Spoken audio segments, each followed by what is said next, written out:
People wait all day for 5 p.m. Others wait all week for Friday.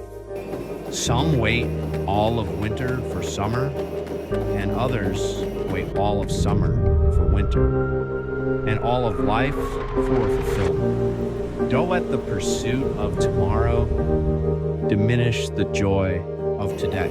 This will be a few productive days in my life as a registered nurse. I want to talk to you about the tools, the blueprint of how I'm designing my dream life. Give you some insight on my career in marathon training, building these big overarching 2025 goals. I want to give you actionable tips so at the end, you're going to know exactly how to create your dream life by the end of 2025. Santa Claus is coming. Dang, Santa. Thank you, Mommy.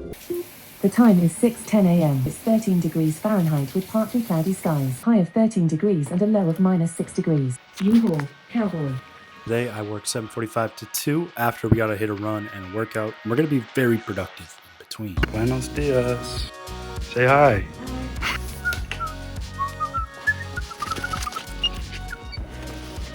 2 glasses of milk, please. I don't need you crying today. Okay, I won't cry. I promise. Say what's up.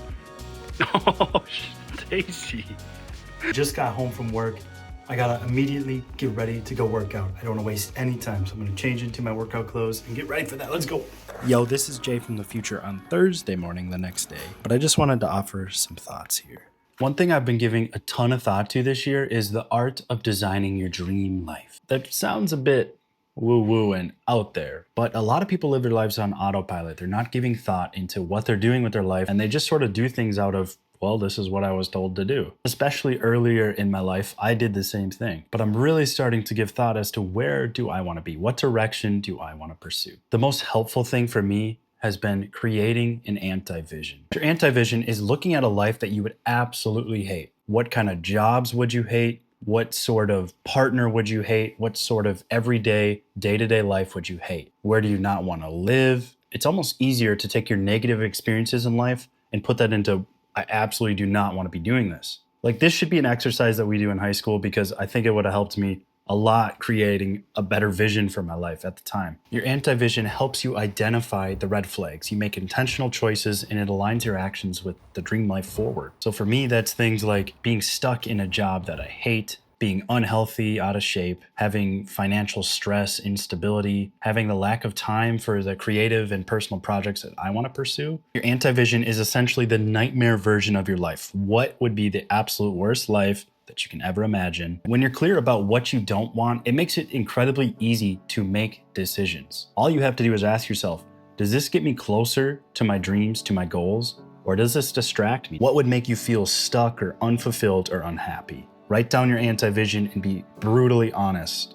Another key to this is make sure that you take the opinions of others and throw them in the freaking trash. Not your parents, not your friends, not Hermione. Not me, not Hermione, you. Your mom, your dad, they did a thing and there's you, okay?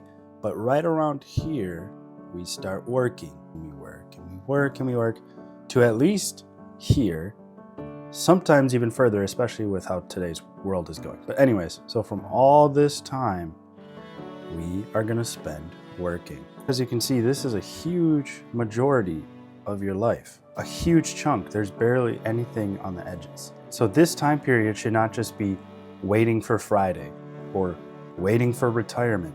A lot of people wait too long and they regret their life. What I'm saying is, if you're working a job you hate just for a paycheck, we gotta make a change. Find your ikigai, your anti-vision.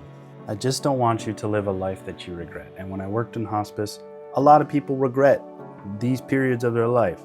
Find your reason for being. If you're stuck on kind of creating a vision for yourself, there's a few books I always recommend. It's Mastery by Robert Greene, fantastic. And then Art of Focus by Dan Coe. Really dive into what things you love doing as a child, what things come easy to you that you naturally gravitate towards, that other people maybe come to you for advice, and just dive into that. It's -7 degrees Fahrenheit with mostly clear skies. So today I work 9:30 to 8, and it's typically my rest day. I usually just go for walks today. So this morning I just went for a quick 15-minute walk before this 10-hour shift. tell what it is? It's a cow. So, sorry I didn't film much of today's shift. It was a very crazy and weird shift, that's for sure. I had one kind of scary emergent patient today where a stranger dropped this guy off who had hypothermia, probable drug overdose, probably meth. Hard to tell. He's just very incoherent, thrashing around, disoriented. And, you know, people like that can crash at any moment. We got the patient out of there. We had to give him some ketamine, some sedatives to kind of calm him down and get him to where he needed to go. But a bit of a scary scenario. Other than that, it is cold as balls out here. It says it's 2 degrees. I'm tired, man. I'm tired. It's time for bed. Might be time for me to, I don't know, maybe travel nurse to California or something, maybe. What do we think of that? My goals for this year are pretty simple, but they're definitely not easy. My goal is to run a sub 3 hour marathon.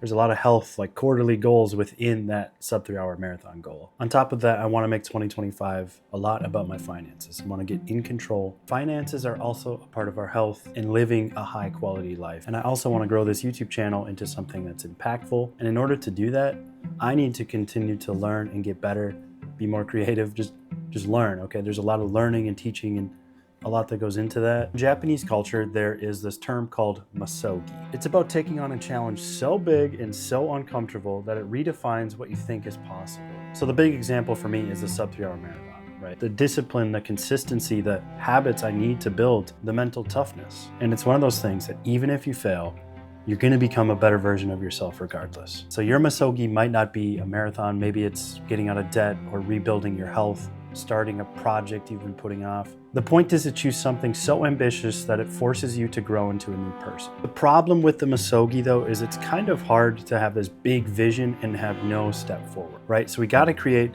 an action plan, things that we do every single day to get us there. We have this year-long goal.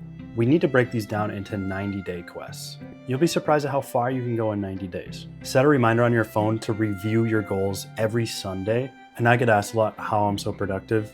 Honestly, part of it is just, it's really innate. I have always been someone who I need to cross off to-do lists, and over time I've just learned how to be more efficient. There's definitely a few things that you can do to make your productivity better. The first is batching similar tasks together. For example, when I have work shifts, I do Target pickup on my way home because this is more efficient than me on a random day off going to Target and coming back when I'm already going past it on my way home. Does that make sense? You also need to find your fire. Why are you pursuing something?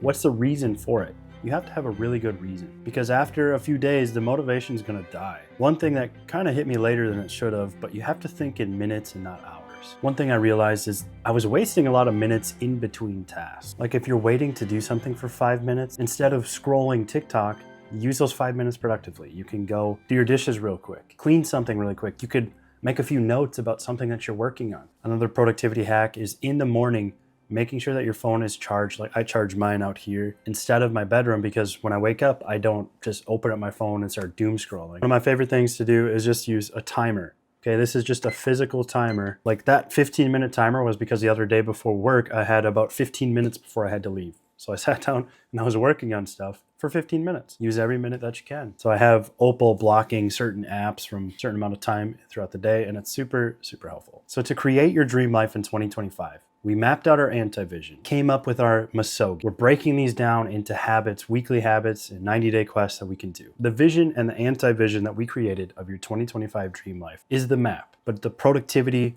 and day-to-day habits is the engine to get there. So this is the exact framework that I've been using over the past year or so to make big decisions in my life. And a big piece of designing your dream life is knowing when to pivot, when to make changes when something just doesn't feel right. I'll give you just a little insight. I did get my California license recently, and I have been considering travel nursing, but the thing is, it's not so easy when I have rent here and then I'd have to rent out there and double rent to factor in. So it'd have to be the right paying job, but we'll see. That's something that's on the radar. Been exploring new options for more freedom and to align with my bigger goals and aspirations in life. It's about creating a life that works for you, not just what others expect. But there's gonna be one constant throughout this year for me, and that's prioritizing my sleep the whole year. I just made a video on sleep that I'm pretty sure you're gonna like, so watch it here.